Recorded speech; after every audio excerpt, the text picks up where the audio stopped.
If you're like me, you're a bit leery of chatbots. You swat them away like a fly when they appear on your screen. You avoid talking to Alexa and Siri.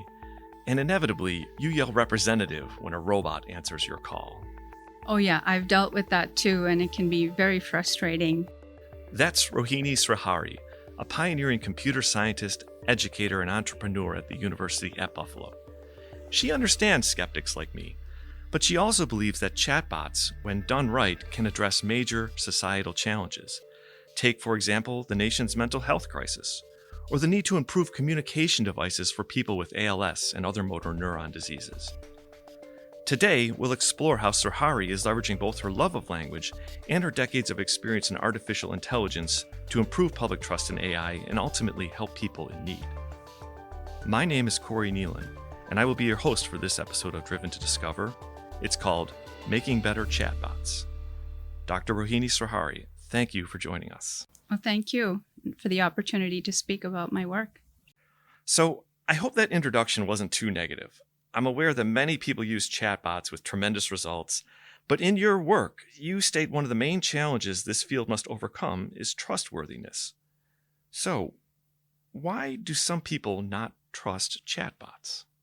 Well, it's a very new technology, and people are always a little wary of new technology, especially with chatbots, because they almost seem magical and people don't quite understand how it works. So there's a little bit of skepticism there.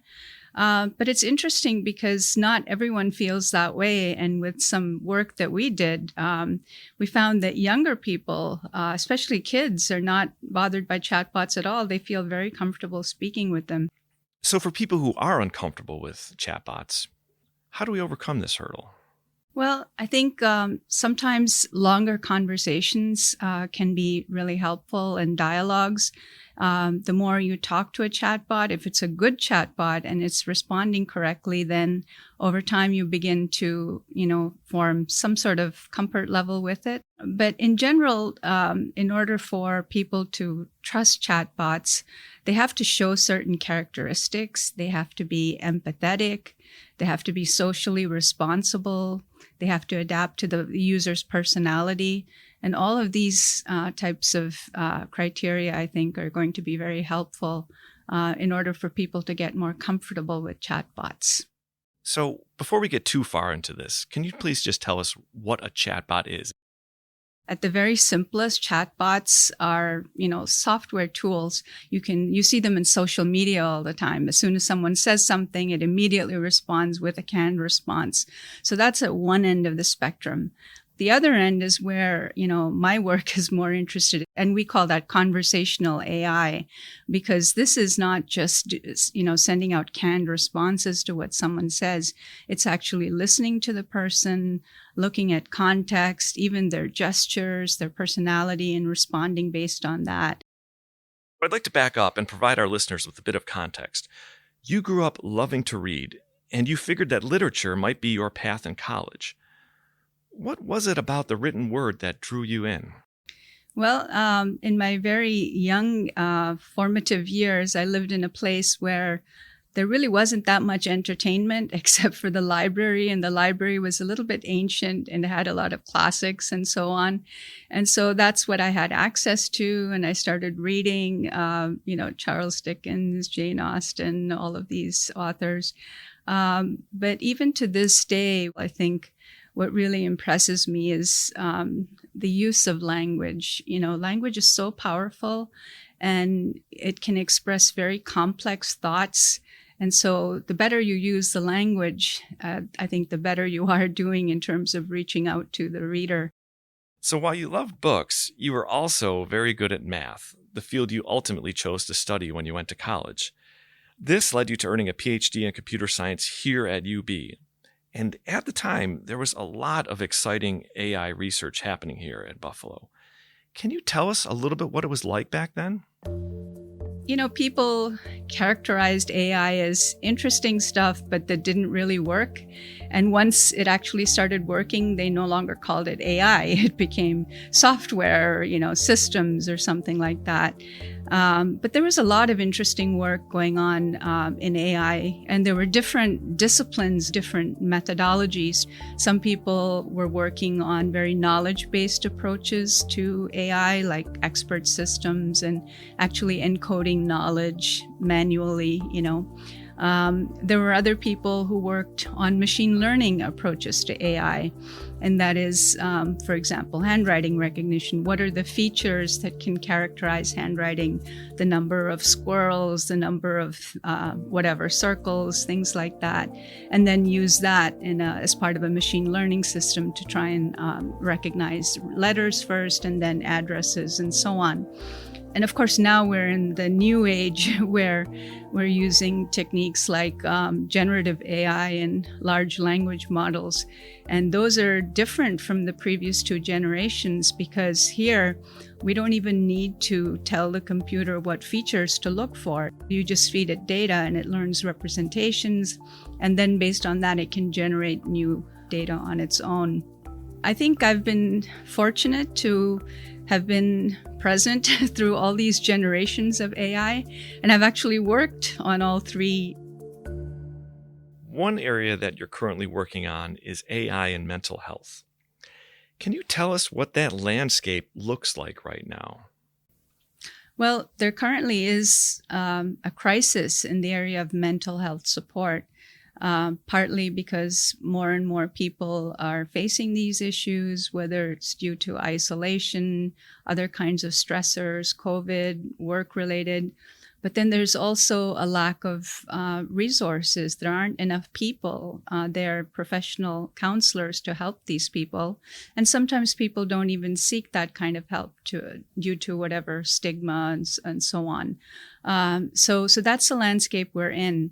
So we are looking to see if technology, namely conversational AI, can help, at least as the first level of support, to help someone, sometimes even to see if this person requires further follow-up and counseling and so on.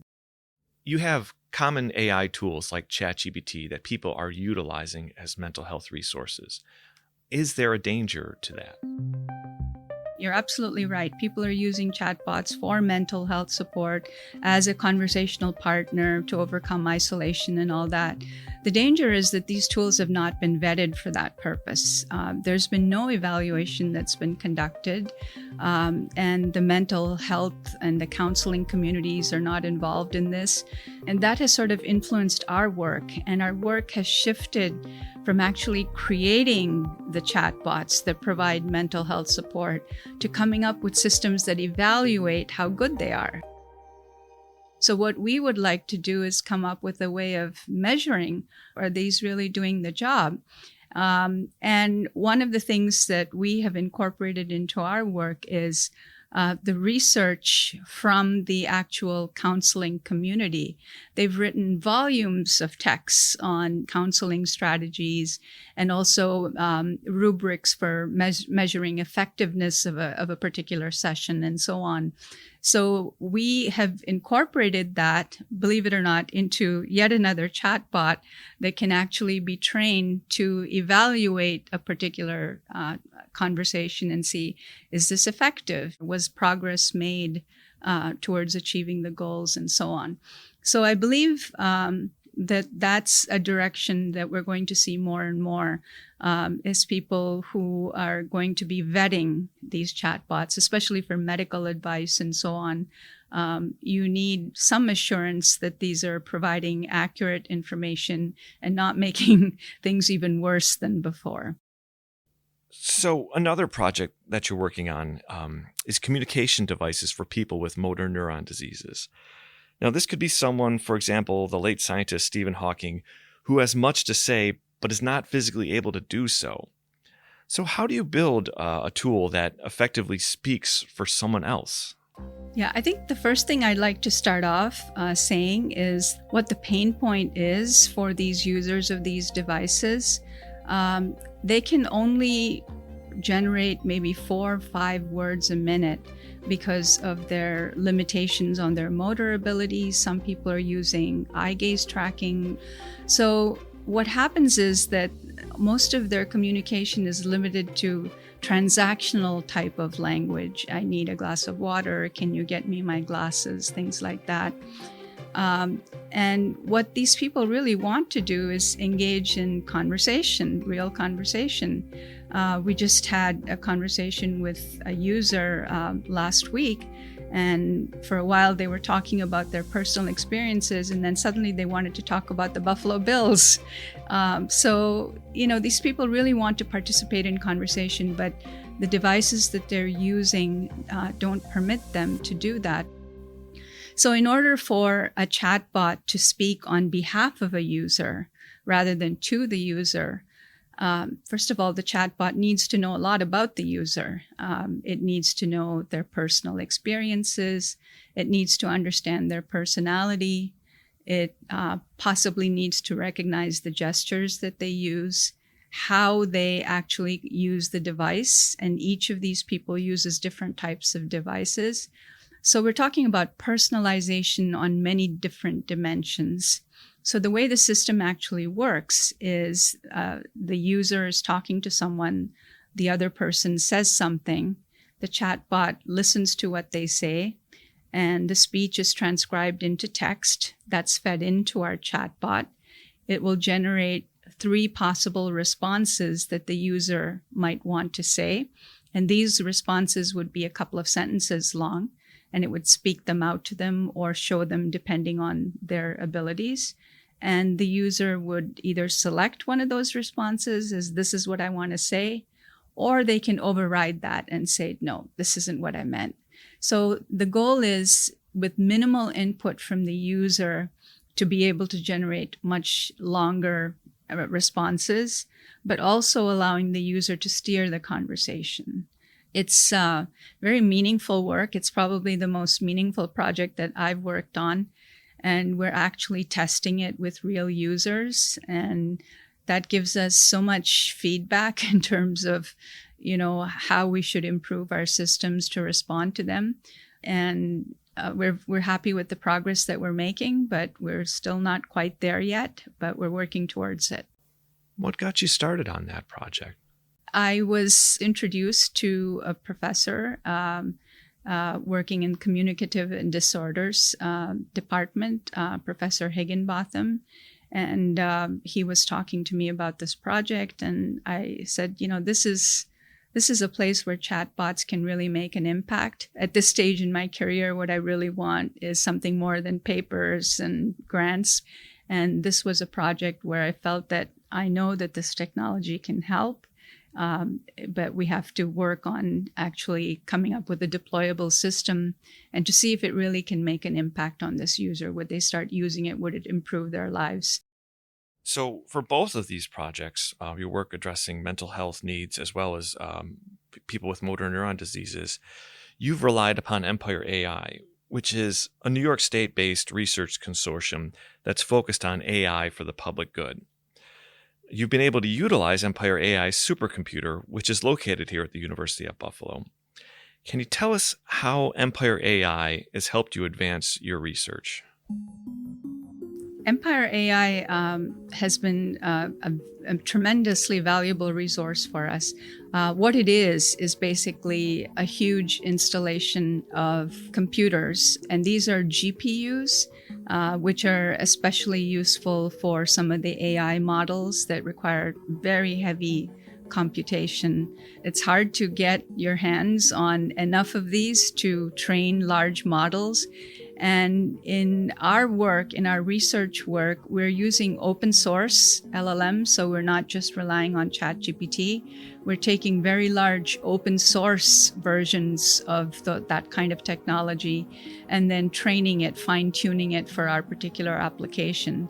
So in order to do that, we need fairly sophisticated and extensive computing resources. And I can say that without Empire AI, we would not have been able to do it. And the robustness of it, I mean, it allows this work to occur much quicker, correct? Absolutely. Something that took us 5 days, we're now completing in less than a day, in a few hours. And it's all experimental with AI. You have to keep running it over and over again, observe, change the model, tweak the model. So if you can reduce each cycle, from 5 days to a few hours, that's very helpful. And we are in the alpha phase, but the beta phase is just kicking off, where there's going to be even more hardware. I think I heard someone say that Empire AI Beta will be the largest academic installation of GPU-based servers in the world. That's incredible. Wow. So your work in mental health and motor neuron diseases, I know these things take time. Nothing is instantaneous. But do you have a sense of when these tools might be out there in the world for use?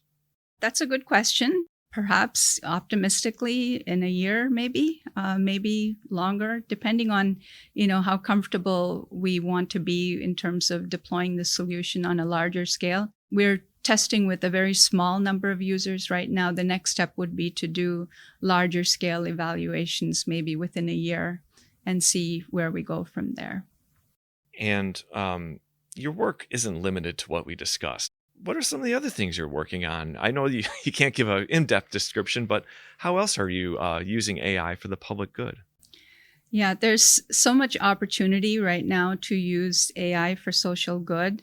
I have been involved in using AI technology for aid and development agencies, such as the World Bank.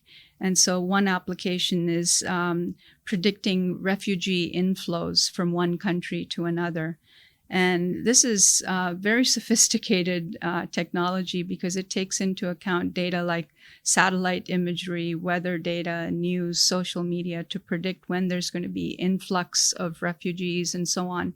And that's very important for these agencies to know ahead of time, if we can predict that, right? So that they can plan around it, avoid conflict and things like that. So there are many applications like that.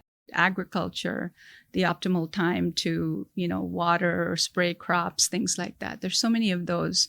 And I get excited every time I see something new.